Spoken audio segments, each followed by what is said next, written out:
People are also asking where John Janko is. Well, you know what? He's celebrating Tennessee's official outdoor drama, Liberty, which portrays the significant history of Sycamore Shoals during the late 18th century. And he traveled back in time in his little news car all the way to the park. Tell us, what does it feel like to step back in history? Yeah, Kelly, I can feel Jeremy turning up that heat as we move through the morning. The heavy layers here are starting to drag on me. Well, I've got Chad Bogart here with me, another cast member and a worker here at Sycamore Shoals State Historic Park. And if you haven't been to a Liberty show in quite a while, you might remember those old wooden bleachers. It's a much different look nowadays. Absolutely. We have a newly renovated amphitheater here, very much thanks to our Friends group who funded the renovation of the amphitheater. And new seats, new steps, new light towers, just a really nice facility here, and we just want folks to come down and be comfortable as they enjoy the show. Absolutely. We've got about a dozen actors here today. How does this compare to the scale of what you're going to see on a typical show night?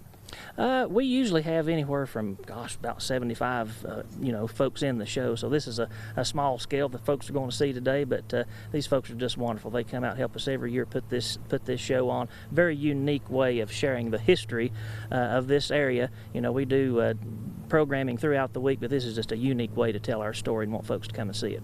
Yeah, and it kind of all concludes with the muster of the Over Mountain Men, which, I don't think is talked about a lot when it comes to Revolutionary history, but that's a pretty pivotal moment in the war there. Absolutely. It is the turning point of the Revolutionary War as far as we're concerned.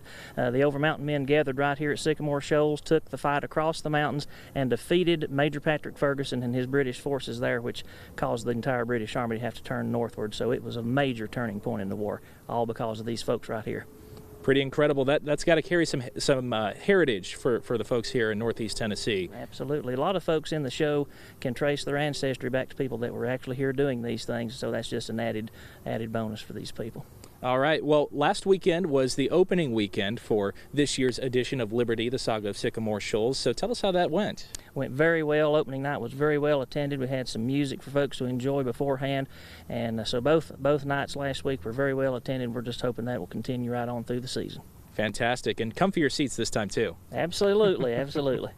And 45 seasons of Liberty. It's pretty incredible when you think back on it. How many have you been a part of, and what does it mean to see it come this far? This is my 26th year being part of the show, and I started in 1998 just as a volunteer, and then when I became an employee here at the park, I started doing more behind the scenes with the show, and it's just incredible. And we have people that come year after year to see this, but we also have so many new people moving into the area, and it's a good way for all these new folks, our new friends coming into the community, to learn about the history, learn about what it means to be from this area, and we're just very excited to have all these. How many more opportunities do you have to see the show this year? We've got tomorrow night and Saturday, and then the next 2 weeks will be Thursday, Friday, and Saturday, so we've got 3 more weekends to go. All right, Chad, thank you very much, and we're going to act out another scene here from this show, so we're going to let you guys take it away. Thank you, Chad. Absolutely.